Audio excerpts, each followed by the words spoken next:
Marcos capítulo 13.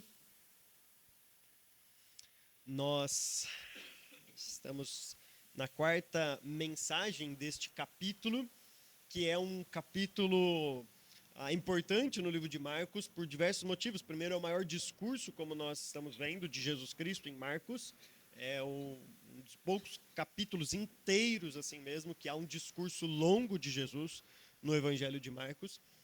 Em segundo lugar, porque ele se encontra aí quase que naquele pré-morte e ressurreição. Então, tudo que ele está dizendo aqui antecede o que nós veremos no próximo semestre, a partir de agosto, retomando os estudos em Marcos. Nós daremos uma pausa em julho, já para a sua paixão propriamente dita, tudo aquilo que irá acontecer com ele no capítulo 14 até o 16. E também porque são perguntas aqui que são muito relevantes e todo mundo tem esse certo tipo de dúvida. Lembra que o capítulo começou, e isso é sempre importante lembrarmos desse pano de fundo, como os discípulos mostrando para Jesus o templo. Olha que bela construção é essa, olha essas pedras, presta atenção para tudo isso, chamando a atenção de Jesus para este templo, ao que Jesus responde: olha, não vai ficar pedra sobre pedra nessa construção, tudo vai ser derrubado. Para um judeu isso era uma lástima realmente, o templo sendo profetizado pelo próprio mestre deles de que ia ser destruído. E aí então vem essa pergunta deles no versículo 4, dize-nos quando acontecerão estas coisas e qual será o sinal de que tudo isto está prestes a cumprir-se. Então nós dividimos os nossos 4 estudos aqui numa progressão temporal. No primeiro trecho, terminando no versículo 8, finalzinho do versículo 8, Jesus vai dizer que vão acontecer algumas coisas, como guerras, algumas coisas desse tipo, rumor de guerras, mas isso aqui é o início das dores. Jesus chama aquelas primeiras dores de parto de uma mulher, mas que indica simplesmente que a coisa vai piorar depois. Tá certo, Dani?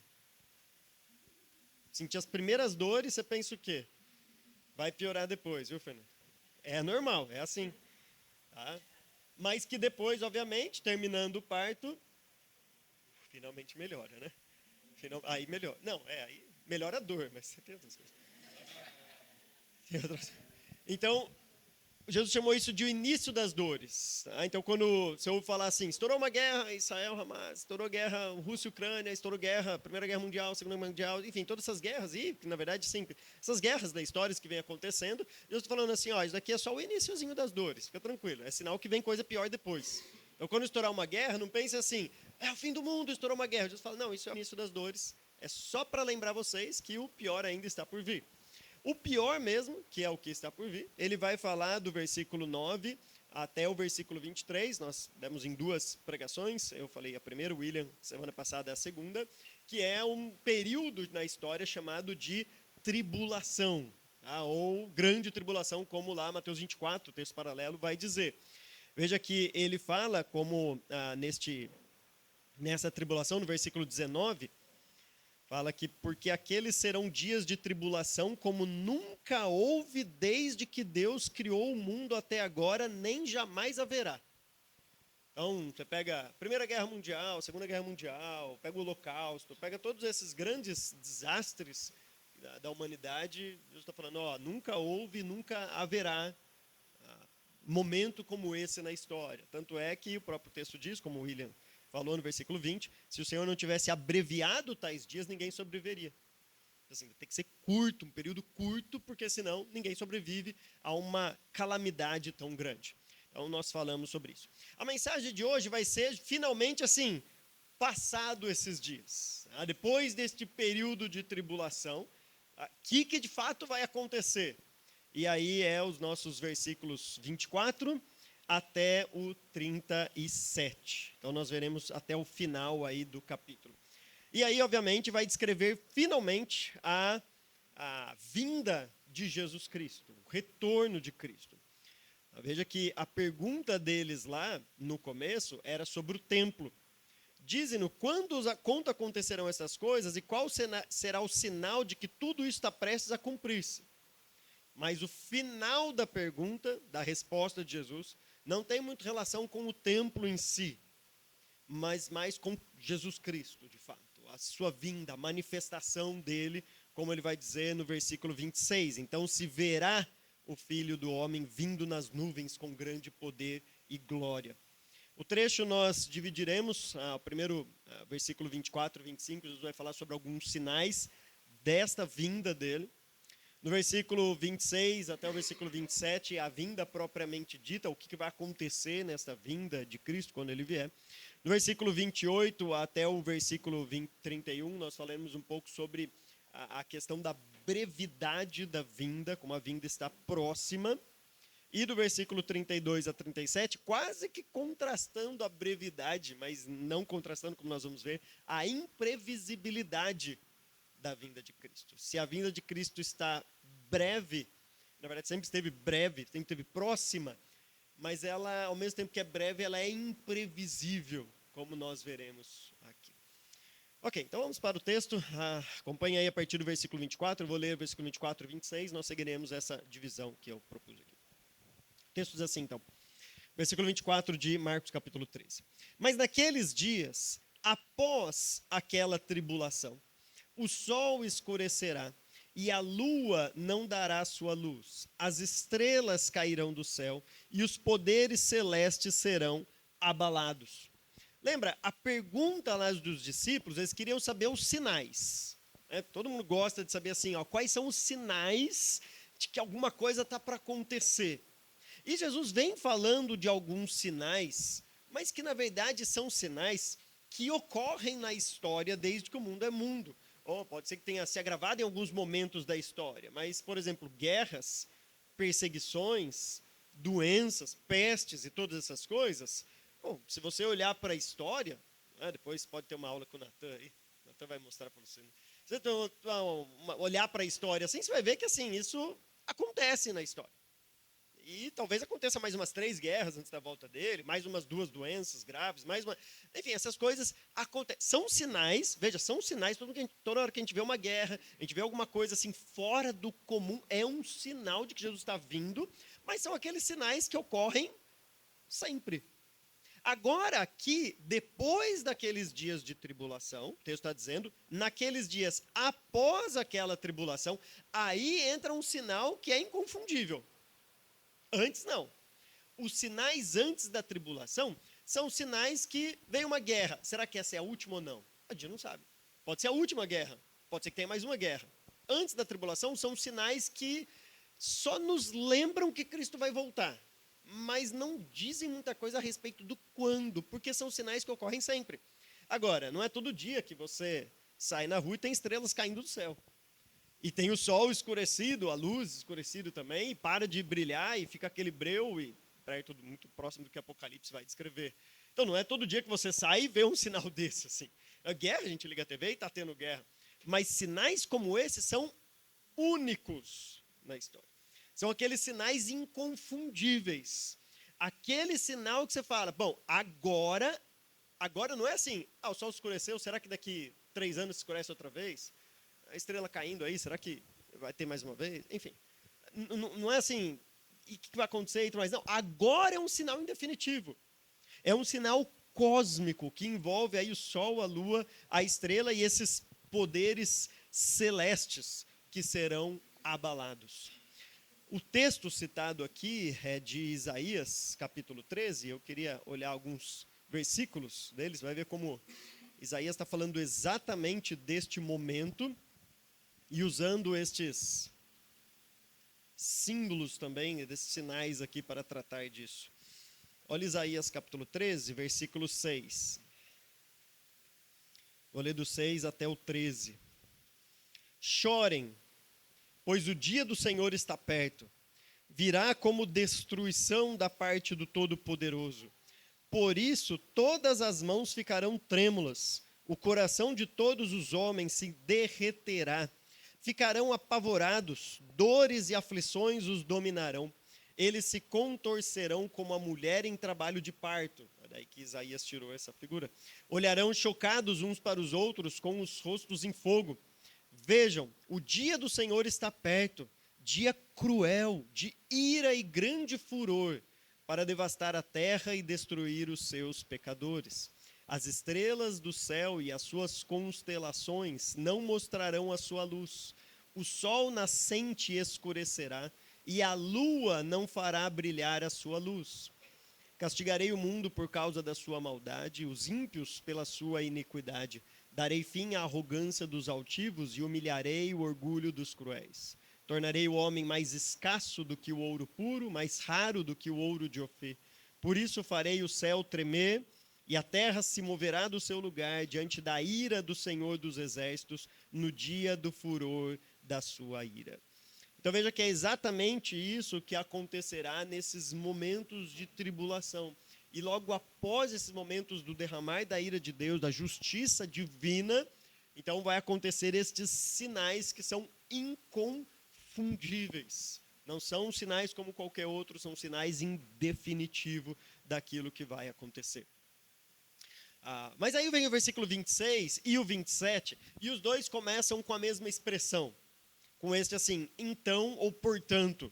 Embora na minha Bíblia 27 ele deu uma mudada aqui para ficar mais bonito a tradução, mas os dois começam com então acontecerá isso e então acontecerá isso. São dois grandes eventos que vão acontecer. O primeiro deles, obviamente, versículo 26 diz: então se verá o Filho do Homem vindo nas nuvens com grande poder e glória. Segundo, versículo 27, então ele enviará os seus anjos e reunirá os seus eleitos dos quatro ventos, dos confins da terra até os confins do céu. Veja, duas coisas irão acontecer, então, depois de todos esses sinais. O primeiro é a vinda de Jesus Cristo, e o segundo é a reunião dos salvos, a reunião dos eleitos. A respeito da vinda de Jesus Cristo, veja que no final dessa tribulação, após a tribulação desses dias, a vinda de Cristo, ela é também confundível, tal como esses sinais. Ela é visível, Cristo vem com poder e grande glória. Se na primeira vinda dele, ele veio em humildade, montando num jumentinho, e todo mundo esperava este grande rei, os judeus aguardavam este grande rei, que iria libertar do jugo dos romanos, mas não, ele veio em humildade para morrer, para se esvaziar, como Mateus leu aqui em Filipenses capítulo 2, que conta sobre esse esvaziamento, essa morte de obediência dele até a cruz. Na segunda vinda, quando ele voltar depois da tribulação, aí não, a vinda dele será com grande poder e glória. Isso primeiramente faz um contraste com o que foi profetizado que iria ser destruído, porque os judeus ancoravam a sua fé na realidade do templo, porque era justamente no templo que Deus se manifestava no Antigo Testamento. O templo para o judeu, especialmente a presença da Arca da Aliança ali, trazia para o povo poder e glória. Tanto é que a arca era levada para as batalhas, né, como sinal da presença de Deus ali na batalha. Há diversos episódios há um episódio em que os filisteus roubam a Arca da Aliança. Lembra desse episódio? Eles roubam a Arca da Aliança, aí Deus começa a mandar praga para o povo lá que está com a arca. Aí eles mandam para outra cidade, porque ninguém quer ficar com a arca. E aí tem praga outra vez ali. Até que eles mandam lá um e-mail para o povo de Israel e falam assim, olha, vem pegar essa arca, que a gente não aguenta mais morrer. Tem pragas e pragas acontecendo aqui. Então a arca, o templo, a presença de Deus ali, dava ao povo esta segurança de poder e glória.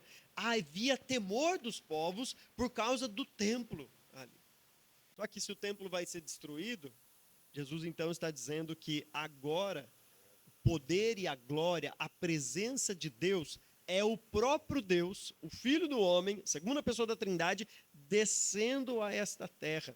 Não mais se manifestando num tabernáculo, num templo ou dessas coisas temporárias, dessas construções, mas agora pessoalmente vindo em poder e glória. Em segundo lugar, essas duas expressões significam que Jesus finalmente vai se revelar como ele é. Imagina você no primeiro século da história. Você está lá no seu barquinho de pesca e chega alguém dizendo ser Deus, o Filho de Deus. Se você hoje fosse encontrar Deus, ver Deus mesmo assim pessoalmente, talvez você não iria imaginar que ia estar lá pescando, fazendo algum trabalho, e ele ia estar caminhando pela areia assim e falando para você, vem e segue-me. Talvez a gente esperaria algo mais sobrenatural, sinais assim, um fogo, uma luz saindo de trás, consumindo todo mundo, tipo Isaías naquela visão, que não conseguia ficar de pé e aquela coisa toda. Mas não, foi um carpinteiro ali, deixou de fazer os móveis junto com os pais, para passar chamar os discípulos para o seguir, para passar alguma mensagem. Veja, é um Jesus muito humilde que vem de fato. E por trás daquela humildade, habitava sempre nele este grande poder e grande glória. A gente está vendo no Evangelho de Marcos, eu já disse aqui, que toda vez que há um tipo de milagre, uma expulsão de demônio, quando há estes tipos de sinais, na verdade o que Jesus está fazendo é antecipando a realidade eterna, onde não vai haver nenhuma dessas coisas, justamente porque ele estará presente lá com poder e grande glória. Então, toda vez que isso acontece, toda vez que uma cura acontece, toda vez que uma expulsão de demônio acontece no livro, toda vez que essas coisas acontecem, Marcos está nos mostrando, quando Cristo vier, vai ser desse jeito, plenamente desse jeito, porque ele não vem mais em humildade, ele vem agora com poder e grande glória. O poder descreve aquilo que ele pode fazer, e a glória descreve quem de fato ele é. Essa palavra glória é usada nas Escrituras justamente para revelar quem a pessoa é. Quando a gente fala que nós temos que glorificar o nome de Deus com as nossas vidas, significa que por meio das nossas vidas nós temos que mostrar quem Deus é. Isso é glorificar a Deus. É as pessoas olharem para a sua vida e falar assim, esse é um cristão verdadeiro. E aí ele glorifica a Deus, ele reconhece quem Deus é por meio das nossas vidas. O poder descreve aquilo que Jesus vai fazer, porque ele pode fazer, ele tem poder para isso, por causa de quem ele é.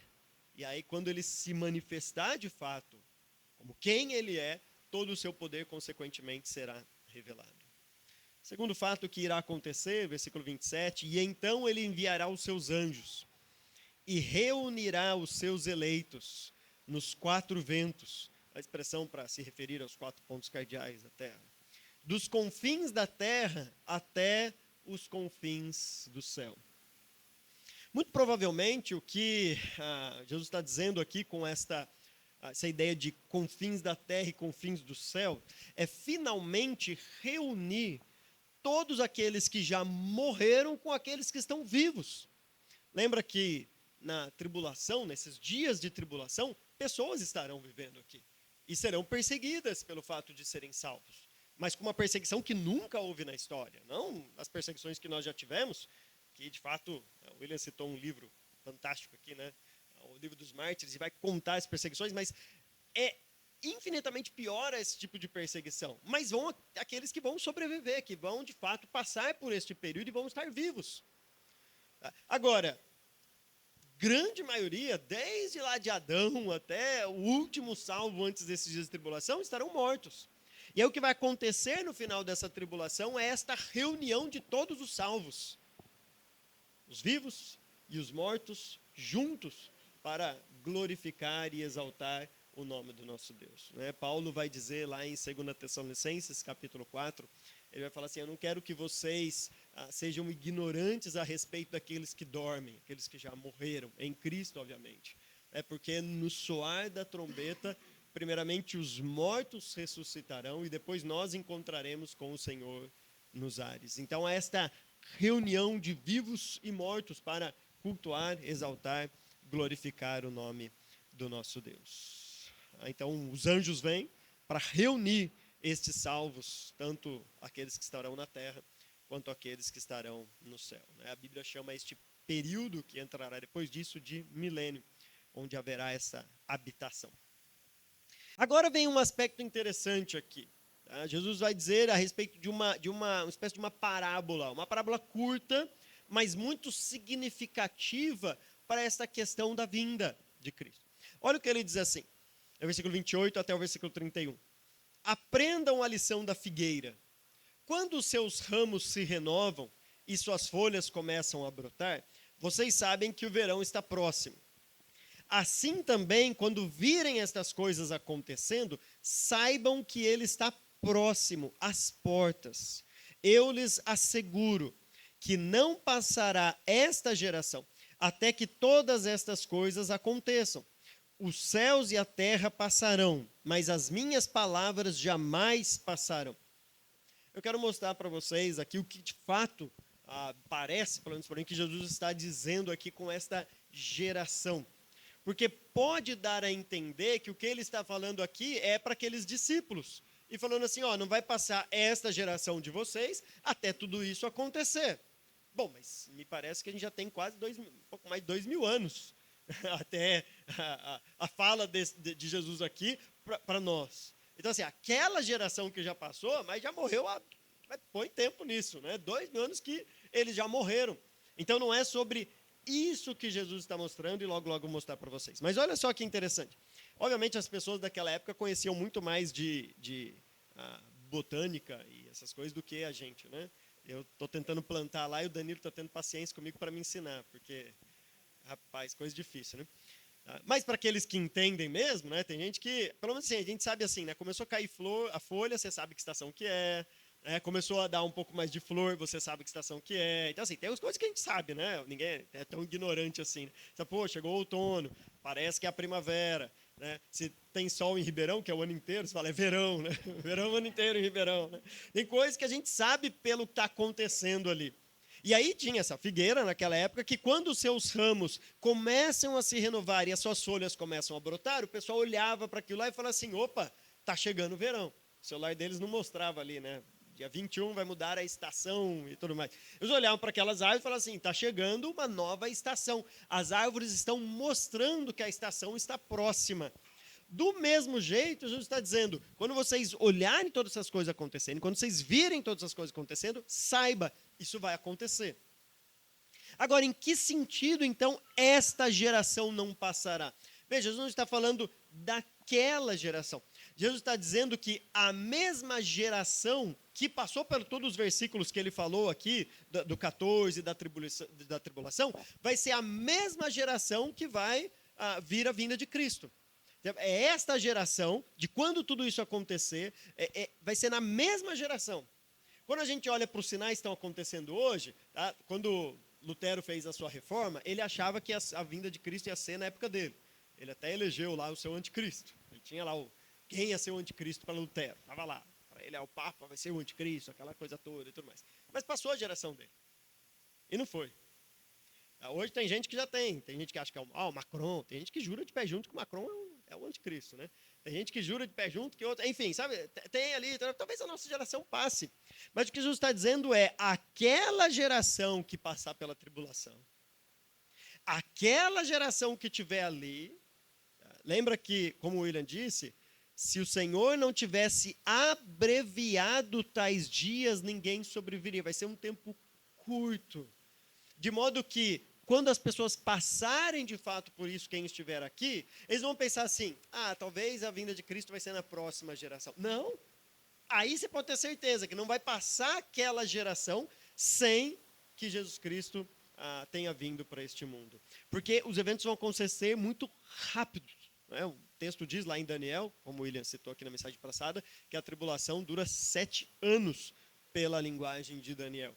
E, obviamente, logo depois disso, o sol escurece, a lua não dará sua luz, as estrelas cairão do céu, os poderes celestiais, imagine, mais um tempinho, e Jesus vem. Ou seja, é a mesma geração que vai passar pela tribulação e também ver a vinda de Cristo. Então, Jesus está dizendo, não vai passar esta geração. Quando vocês virem aqueles sinais, pode ter certeza, não é como qualquer outro sinal, que talvez demore mais 100 anos. Aí ele vem mesmo. É o sinal inconfundível, você pode cravar. Dentro em pouco tempo, Jesus Cristo vem para restaurar todas as coisas. E aí há essa nota no versículo 31 que nos dá esta segurança. O que eu acho muito interessante, porque a própria Bíblia autentica aquilo que a própria Bíblia diz. E do mesmo jeito, as mensagens destes personagens bíblicos autenticam as suas próprias mensagens. O que não nos dá uma alternativa, senão ou acreditar de fato, ou recusar completamente. Jesus está dizendo, os céus e a terra passarão, mas as minhas palavras jamais passarão. O que ele está dizendo é, um dia os céus e a terra vão sumir desse mapa aqui, quando ele voltar em juízo. Mas tem algo que não passa, tem algo que não muda, tem algo que é seguro, muito mais do que esses céus e a terra, que é a própria palavra dele. E isso, de fato, é um alento para nós, porque já se passou 2.000 anos. E muitos por aí têm caído no erro de dizer assim, quem sabe, quando Jesus está falando que ele ia vir, e os escritores falam que ele vir, não era simplesmente uma motivação para a gente ver uma vida em santidade. Acredita ou não, tem teólogos por aí, pastores, se você quer chamar eles de pastores, né? Que dizem isso. Quem sabe não é simplesmente uma motivação.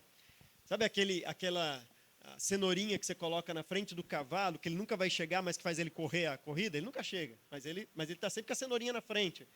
Quem sabe não foi isso? É que assim, eu venho. Aí a gente fica tudo preocupado, porque Jesus está vindo. Agora ele vai dizer o que eu tenho que fazer. Eu posso estar dormindo, eu tenho que estar atento, tenho que estar vigiante, tenho que orar, tenho que buscar mais a Deus, porque ele está vindo. Mas na verdade foi só uma expressão para dizer assim, dá aquele incentivo na sua vida de santidade. Gente, quando o texto está dizendo aqui, os céus e a terra passarão, mas as minhas palavras jamais passarão, Jesus está dizendo o oposto disso. Jesus está dizendo assim, calma, fui eu que falei. Então vai acontecer. Mas já passou 2000 anos. Calma, a gente vai ver. Ele não disse quando vai acontecer. Só disse que vai acontecer. Um dia Cristo voltará para colocar ordem neste mundo. Julgar os pecados dos homens. Todo mundo comparecerá diante de Deus. Talvez no dia a dia, passa geração, morre geração, entra geração. Isso vai caindo naquela mesmice, numa a gente vai vivendo e não pensa tanto nisso, ou não dá a devida importância de fato. Mas saiba disso. Um dia, Jesus Cristo voltará. E no versículo 32 ao 37, então, agora ele vai falar desta imprevisibilidade da volta de Cristo. Ele diz assim, quanto ao dia e a hora, ninguém sabe. Veja aqui, qual foi a pergunta dos discípulos lá no começo, né? Lá no versículo 4. Dize-nos, quando acontecerão estas coisas? Aí Jesus vai falando um monte de coisa para eles, guerra, rumor de guerra, início das dores, tribulação e tal, e tudo mais. E os discípulos estão assim, Jesus, a gente perguntou quando essas coisas vão acontecer, Jesus.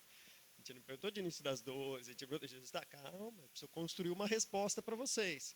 Aí chega aqui e fala assim, bom, quanto ao dia e a hora, aí os discípulos, opa, finalmente, agora é o momento de dar a resposta para a gente, né? Pô, a gente perguntou lá quando essas coisas vão acontecer. Ele está num discurso escatológico grande, que engloba desde aquela época até a nossa época e até o futuro, tribulação, segunda vinda e tudo aquilo lá. Bom, agora é o momento de falar assim, ó, quando essas coisas vão acontecer, porque essa foi a dúvida dos discípulos, e essa é a dúvida de todo mundo. Aí chega um cara na internet e fala assim, ó, sei a volta de Cristo, pronto, cheio de gente vendo o vídeo dele, porque, poxa, ele sabe quando Cristo vem e tudo mais. E a história já está cansada aí de denunciar os falsos mestres ou os falsos propagadores de datas. Tá cheio de gente colocando data e, obviamente, errando aí nisso. O versículo 32 diz, quanto ao dia e a hora, ninguém sabe. Aí os discípulos, a gente ouviu até agora, para esperar a resposta do versículo 4, para Jesus chegar e falar assim, ó, quanto o dia e a hora, ninguém sabe. Aí ele ainda diz, nem os anjos no céu, nem o Filho, senão somente o Pai. Jesus está dizendo assim, ó, não é responsabilidade, ou não é a hora, o momento de dizer para vocês quando essas coisas acontecerão. O que é muito sábio fazer isso da parte de Deus. Claro, tudo que Deus faz, obviamente, é muito sábio, né? Quem somos nós para dizer? Mas, porque a ilustração que ele vai dar aqui mostra o porquê ele não falou sobre quando isso vai acontecer.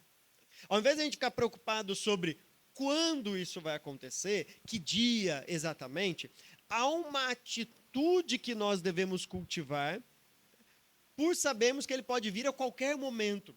E aí, neste texto todo, veja que Jesus por 3 vezes falou para eles, fiquem atentos. É a terceira vez que vai aparecer esta expressão. A primeira é lá no versículo 5, quando ele diz, Jesus lhes disse, cuidado. Essa palavra, fique atento. É a mesma palavra no original que vai aparecer no versículo 9, fiquem atentos. E é a mesma palavra que aparece agora no versículo 33, fiquem atentos. Tipo, o fato da gente não saber o dia e a hora, quando isso vai acontecer, não deveria causar na gente um comodismo e dizer assim, poxa, ele está demorando, então vamos tocar as nossas vidas. Pelo contrário, o fato de eu não saber deveria produzir em mim uma atenção. Então veja que essa palavra foi usada lá para o início das dores, essa palavra foi usada para o momento da tribulação, e essa palavra agora está sendo usada pós a tribulação. Ele está dizendo, ó, é para ficar atento lá no início das dores, é para ficar atento na tribulação, e é para ficar atento depois da tribulação. A nossa função não é ficar especulando o dia e a hora, nossa função como cristão, nossa atitude do coração é ficar atentos. Mas atento a quê? Não só aos sinais que estão acontecendo e que ainda vão acontecer, mas atentos à nossa própria vida. Olha o que ele diz aqui. Versículo 33. Fiquem atentos, vigiem e orem. Em algumas versões trazem essa expressão também. Vocês não sabem quando virá esse tempo. É como um homem que sai de viagem. Ele deixa a sua casa, encarrega de tarefas cada um dos seus servos e ordena ao porteiro que vigie.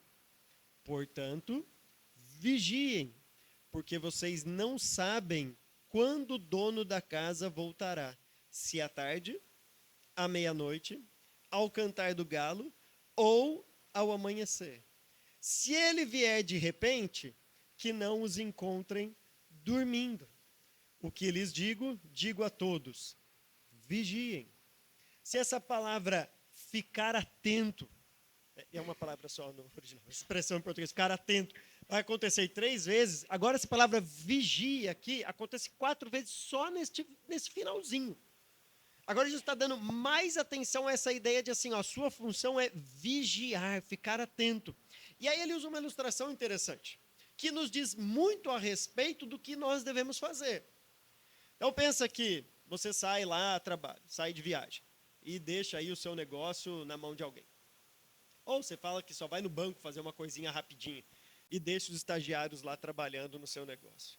Bom, se o estagiário não for crente, ele não vai fazer isso, né? Obviamente, né? Mas se o estagiário não for lá essas coisas muito bom, você vai voltar e é bem provável, né, que vão voltar a trabalhar, pessoal.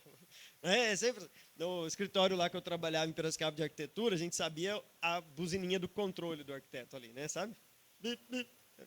Já sabia que assim, deixa o café de lado, vamos subir, vamos trabalhar, porque o homem chegou, né? E às vezes chegava de humor meio bravo, às vezes chegava feliz, então assim, não sabia como estava.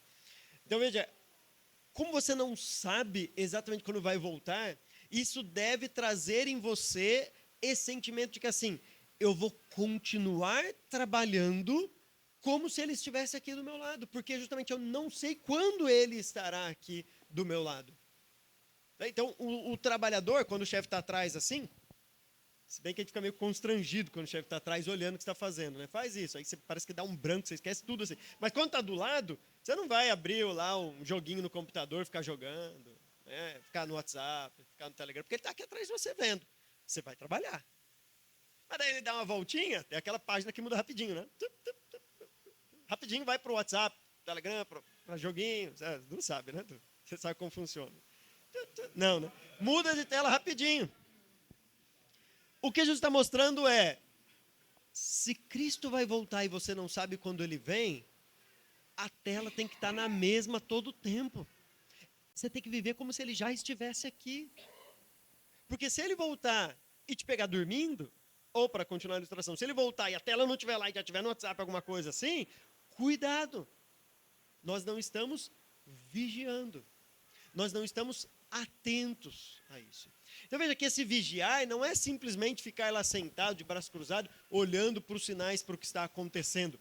É uma visão muito mais ativa da nossa responsabilidade como cristão. O que Jesus está dizendo é, tudo aquilo que resume a vida do cristão, que de fato é complexo, todos aqueles mandamentos, tudo aquilo que a Bíblia nos ordena fazer, o que nós devemos fazer em relação à vinda de Cristo? Levar a sério essas coisas. Porque quando Cristo voltar, tomara que ele não nos encontre dormindo. O texto vai dizer aqui, né? Versículo 33. Vigiem. Depois, na ilustração do versículo 34, né? Ele deixa a sua casa, encarrega as tarefas cada um dos seus servos e ordena ao porteiro que vigie. Versículo 33. Portanto, vigiem. E lá no versículo 37 ele vai dizer, o que lhes digo, digo a todos. Vigiem. Então, deixa eu dar alguns exemplos para você de como você pode dormir ao invés de vigiar na sua vida cristã. Em primeiro lugar, toda vez que a gente abandona a vida de santidade e opta por uma vida de pecado, ou opta por não lutarmos contra os nossos pecados, em nos acostumarmos com uma vida de pecado e não levar a sério a vida de santidade, nós não estamos vigiando, nós estamos dormindo. Eu imagino que muitos, se soubessem que Cristo fosse estar de fato presente ali quando estivesse navegando no seu computador, na internet ali, ou estivesse bisbilhotando alguma coisa, ou fofocando entre 3 e 4, ou pensando coisas que não deveriam pensar. Tantas coisas desse tipo, talvez nós mudaríamos rapidamente de atitude. A questão é que, claro, ele está presente ali, mas um dia ele vai estar presente fisicamente. E esta realidade tem que mudar o nosso comportamento, a nossa vida de santidade. Então, toda vez que eu afrouxo a minha vida de santidade e digo, ok, ele está demorando, então talvez não tenha nenhum problema, eu simplesmente curtir um pouco a vida do jeito que o mundo aí fala que eu devo curtir, para depois levar a sério novamente, porque ele está demorando para vir e vai dar tempo de fazer essas duas coisas. Eu durmo ao invés de vigiar. Mas talvez você pode dormir se você esquecer que todo o seu trabalho fora da igreja e também o seu trabalho na igreja deve glorificar a Deus. Deus nos dá oportunidades de trabalhar, mas não com o intuito, embora isso é necessário, de enriquecer, ganhar dinheiro, ficar famoso ou qualquer coisa desse tipo, mas para ser bons trabalhadores que glorifiquem o nome de Deus. Toda vez que a gente fala assim, poxa, mas nesse mundo aí, para eu me dar bem na minha carreira, eu preciso fazer umas manobras aqui, preciso burlar um pouco a lei, preciso fazer algumas coisas. Eu te garanto que se Cristo estivesse ali, ele fosse voltar e você soubesse que ele ia voltar amanhã, você ia colocar a casa em ordem, você ia colocar a empresa em ordem, né? Você ia colocar todas as contas em dia, porque Cristo vai voltar amanhã. Então a gente vai dar um jeito de deixar tudo em ordem para quando ele voltar. Tem gente que, por causa que não sabe justamente quando Cristo volta, ao invés de ficar atento e agir como se ele fosse voltar de fato a qualquer momento, começa a afrouxar. E fala assim, quem sabe quando estiver mais próximo, eu não começo a dar um jeito em todas essas coisas. Talvez a sua própria vida, o compromisso que você tem com os irmãos aqui da igreja. Se você soubesse que Cristo ia voltar esta noite, devia falar isso para quem não veio, não por motivos, alguns não podem realmente vir, né? Não puderam vir. Mas sem tempo para aquele que fala assim, estou cansado hoje, choveu Ribeirão. Ribeirão caiu 3 pingos d'água, acabou, choveu, é assim, não posso sair de casa. Impossibilitado de sair de casa. Agora imagine se fala assim, Jesus vai voltar às 7h30 da noite, no domingo. A pessoa estaria a primeira a chegar aqui na igreja. A primeira está aqui e fala assim, não, Jesus vai voltar, eu quero estar na igreja quando Jesus voltar. Sou doido de não estar na igreja lá, cultuando a Deus, com aquela pompa de santo, fechando o olho, erguendo a mão. Ô Jesus, estava justamente pensando no Senhor agora, sabe? Veja como dormir é esquecer de fato todas essas ordenanças tão importantes da vida cristã. Vocês vão ver, em agosto, quando nós voltarmos, que no capítulo 14... Curiosamente, Marcos vai fazer esse link, né? Por 3 vezes, Jesus disse para os discípulos, orem comigo. E eles estavam dormindo. Lembra que Marcos está mostrando que os discípulos demoravam para entender a vida de discipulado, demoravam para entender essas verdades. E aí lá no capítulo 14 a gente vai relembrar disso, porque por 3 vezes Jesus falou assim, vigiem e orem. Porque o espírito está pronto, mas a carne é fraca. E os discípulos dormem. A gente vai fazer esse link lá em agosto. Mas deixa eu terminar com 2 aplicações rápidas para a gente. Talvez você esteja aqui e ainda não seja salvo. Não tenha confiado em Cristo para o perdão dos seus pecados. Que veio, deu a sua vida na cruz e é única solução para ter os nossos pecados perdoados diante de Deus. Se você está aqui nessa condição, saiba que um dia ele voltará. A má notícia é que a justiça dele não é como a nossa justiça, que às vezes ignora o motinho, faz vista grossa para um erro do filho porque não quer sair da zona de conforto e disciplinar, sabe? Não quer entrar num conflito, então eu vou fingir que eu não vi. Não, a justiça dele é correta e ele pune o mal.